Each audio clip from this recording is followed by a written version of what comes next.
देखिए अब इसी स्टॉक को मैंने वन डे टाइम फ्रेम में ओपन कर लिया है। यहाँ पर आप देखोगे तो ये इसका एक रेजिस्टेंस था, इसने रेजिस्टेंस को यहाँ पर ब्रेक किया, यहाँ पर एक बिल्डअप बनाया, उसके बाद ये ऊपर की तरफ गया।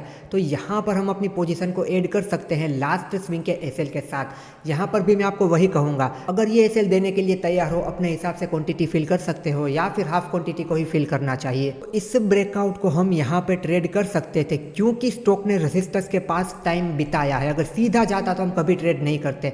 जैसे कि ये रेजिस्टेंस जो है, देखो ये रेजिस्टेंस, इस रेजिस्टेंस को भी यहाँ पर ब्रेकआउट किया है, पर इस लेवल को हमें ट्रेड नहीं करना चाहिए। क्यों इस रेजिस्टेंस को हमें ट्रेड नहीं करना चाहिए? क्योंकि देखिए स्टॉक इस तरीके से सीधा गया है, यहाँ पर से ये आया, फिर देखिए इस तरीके से ये सीधा ब्रेकआउट हुआ है। सीधे ब्रेकआउट को हम कभी ट्रेड नहीं करते।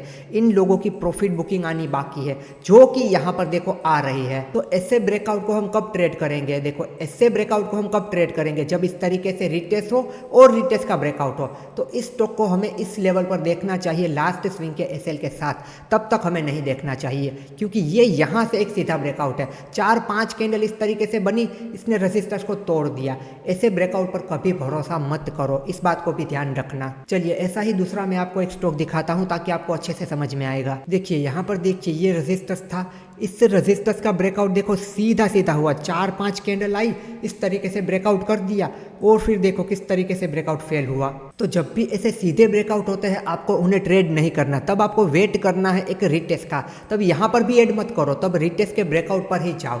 अगर आप यहाँ पर इतनी बड़ी ग्रीन कैंडल देखते हैं कि भाई ब्रेकआउट में इतनी बड़ी स्ट्रॉन्ग कैंडल आई है, अब तो ये स्टॉक भागेगा, तो यहाँ पर आपकी हालत खराब हो जाती। तो इस तरीके से जब ब्रेकआउट होता है उसका भरोसा नहीं करना है।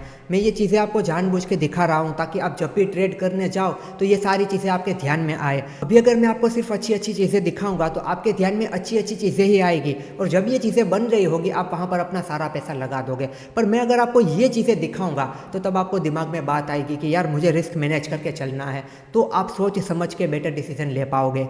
तो आइए यहाँ पर आपको बात समझ में कि इस रेजिस्टेंस को हमें ट्रेड नहीं करना था। ये सारे चार्ट ओपन क्यों कर रहे हैं हम? बस यही देखने के लिए कि किस तरीके के ब्रेकआउट को हमें ट्रेड करना है, किस तरीके के ब्रेकआउट को हमें इग्नोर करना है और ब्रेकआउट किस तरीके से होना चाहिए। अब यहाँ पर इस स्टॉक में देखिए ये यहाँ पर ये रेजिस्टेंस था, ये यहाँ पर ब्रेकआउट हुआ, सीधे तरीके से हुआ था, देखो यहाँ पर फेल हुआ। यहाँ पर अगर आप वेट करते रिटेस्ट के ब्रेकआउट का तो आप बच जाते। फिर यहाँ पर भी देखिए अगेन से जब इस रेजिस्टेंस का ब्रेकआउट हुआ, ये भी सीधा हुआ, एक ही कैंडल आई है यहाँ पर बीच में, फिर इस तरीके से ये फेल हुआ। तो ऐसे ब्रेकआउट को आप देखोगे तो आपको इसे इग्नोर ही कर देना है। अगर ये स्टॉक यहाँ पर आया, यहाँ पर 4-5 कैंडल बनाई, फिर इस लेवल को ब्रेक करता तो आप वहाँ पर देख सकते हो, फिर अपने हिसाब से क्वांटिटी को मैनेज कर लेना है। फिर अगर आप यहाँ पर देखोगे ये भी डायरेक्ट ब्रेकआउट था, तो इस ब्रेकआउट को भी आपको इग्नोर करना चाहिए। अब आप कहोगे कि यहाँ पर मैं ट्रेड ले लेता तो यहाँ तक तो मुझे प्रॉफिट मिल जाता, पर फिर अगर ये चीज़ होती तो आप कहीं पर भी निकल नहीं पाते, वहाँ पर आपका लॉस ही होता। और ऐसे जो केस होंगे ना, ऐसे केस वो बहुत ही कम होंगे। तो ऐसे ट्रेड को आप इग्नोर कर दो, वही आपके लिए सही रहेगा। क्योंकि यहाँ पर क्या होगा, आपने ट्रेड लिया, आप इस लेवल पर हो, फिर ये नीचे की तरफ आने लगेगा ना, आप किसी भी लेवल पर निकल नहीं पाओगे।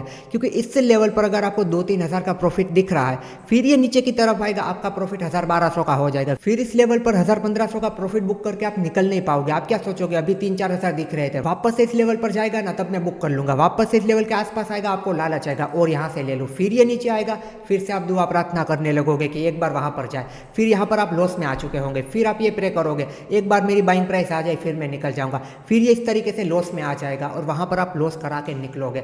वहां पर साइकोलॉजी मैटर आएगी, वहां पर ट्रेडिंग साइकोलॉजी में प्रॉब्लम आने लगेगी। तो इस तरीके से ऐसी चीज़ों को आप इग्नोर कर दो ना तो अच्छा है। देखो एक गलती करोगे ना, उस गलती के ऊपर गलतियां करते ही जाओगे और वहां पर फंसते ही जाओगे।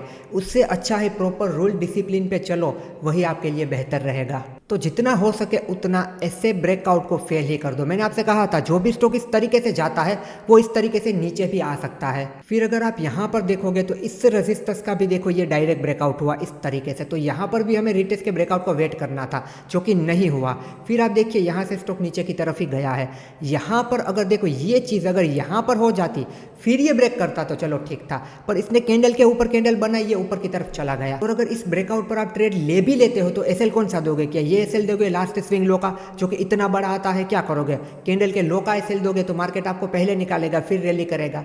उससे अच्छा है इन सारी चीज़ों में पड़ो ही मत। जब प्रॉपर चीज़ें बनती है तभी जाके वहाँ पे ट्रेड करो।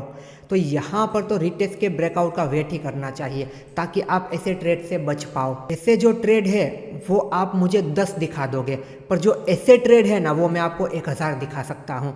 तो जो चीज़ें बहुत ही कम बार होती है ना उसके पीछे मत भागो। जो चीज़ें आपकी नज़रों के सामने मैक्सिमम टाइम हो रही है ना उन चीज़ों को देखो, उन चीज़ों से समझो।